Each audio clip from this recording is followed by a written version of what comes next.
Asiphinde sinibingelele sinamukele ngaphansi kwe-YouTube channel uSiba lukaZulu. Kwisifundo sethu namhlanje sizobheka isakhiwo sangaphakathi senkondlo.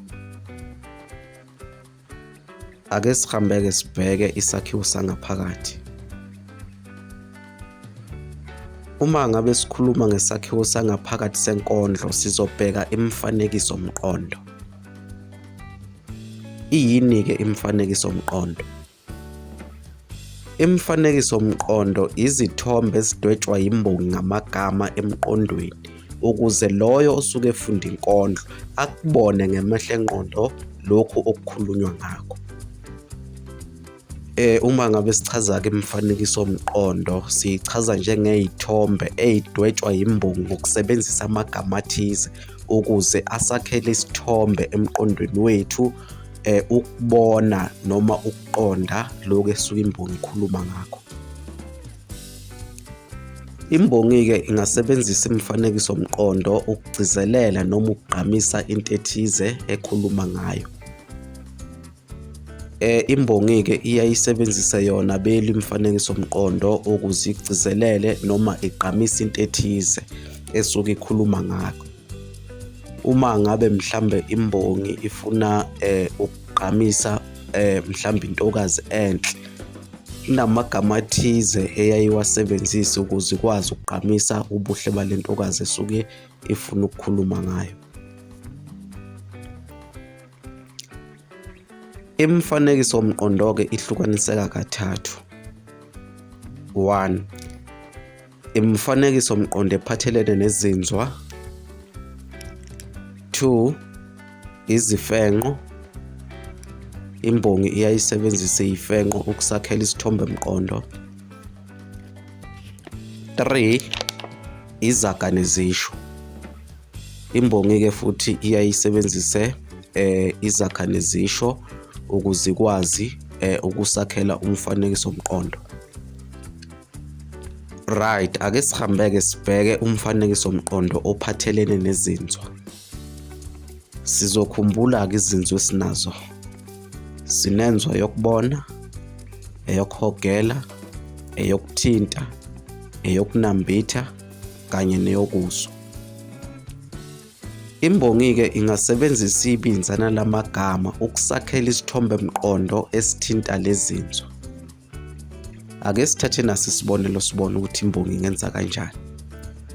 Ake sithathe ibinzana elithi endlini kuzoyiza amakha amnandi. Lapha-ke siyabona ukuthi imbongi ithinta inzwa yokuhogela. Yenza lo fundayo ngokomqondo azibeke kule ndlu, ahogele leli phunga elimnandi okuthiwa liyazoyiza ngaphakathi. Okusho ukuthi imbongi laphana kuleliya binzana uma ngabe ithi kuzoyiza amakha amnandi, wena osuke ufunda uyazakhela isithombe noma kwakheka isithombe emqondweni wakho, ufuna ukuhogela ngokomqondo leli phunga elisuke lizoyiza.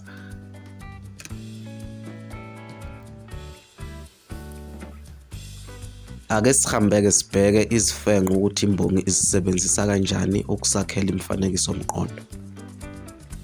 Right, ake sibheke izifenqo ukuthi zona ziyini. Izifenqo singasho ukuthi amagama akhombisa ubuciko bolimi bokusebenzisa igama noma inkulumo engaqondile ngqo entweni oyishoyo. Sizokhumbula-ke iy'nhlobo zey'fenqo esinazo. Sinehaba, sinesingathekiso, sinesifaniso, sinombhinqo, sinesihlonipho, sinesenza samuntu, sinesenza sasilwane, njalo njalo. Right, imbongi-ke ingasebenzisa isifenqo okungaba yihaba, isingathekiso noma isifaniso noma isiphi isifenqo ukugqamisa into ethile noma ukuzama ukusakhela isithombe mqondo ngento ethile esuke ikhuluma ngayo ukuze siyiqonde kangcono leyo nto. Right, ake sithathe naso isibonelo. UShaka akulaka ibhubesi. Right, kuleli binzana-ke lamagama siyabona ukuthi lesi isingathekiso. Right. Njengoba ithi imbongi ushaka akulaka ibhubesi. Emqondweni waloko sokufunda siyakheka isithombe mqondo somuntu mhlambe oyisidlova onamandla, ngoba siyalazi ukuthi ibhubesi isilwane esinamandla.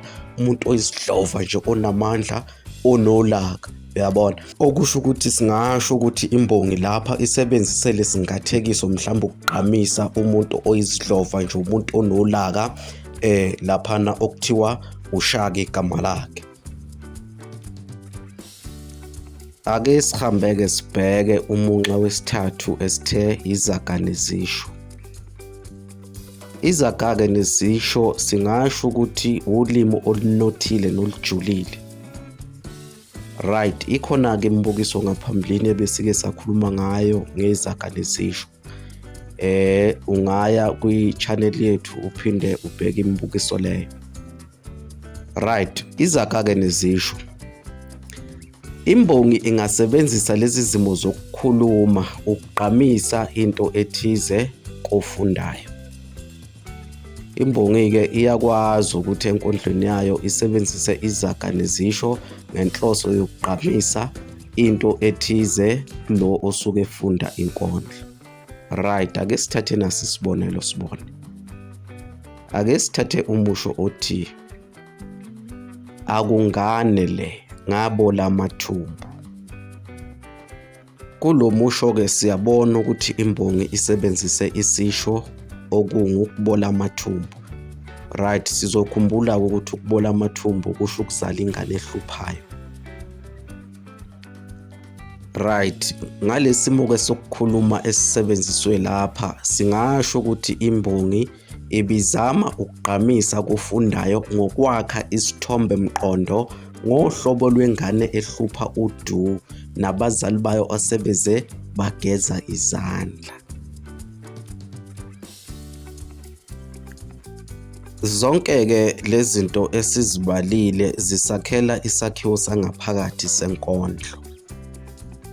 Umbukiso wethu namhlanje-ke sizowubamba khona lapha. Asiphinde sikunxenxe ukuthi usubscribe ngaphansi kwe-YouTube channel, ushiye ukuphala kwakho lapha kuma-comment, uphinde ulike nevidiyo yethu namhlanje. Kuze kube ngokuzayo, siyabalelisa.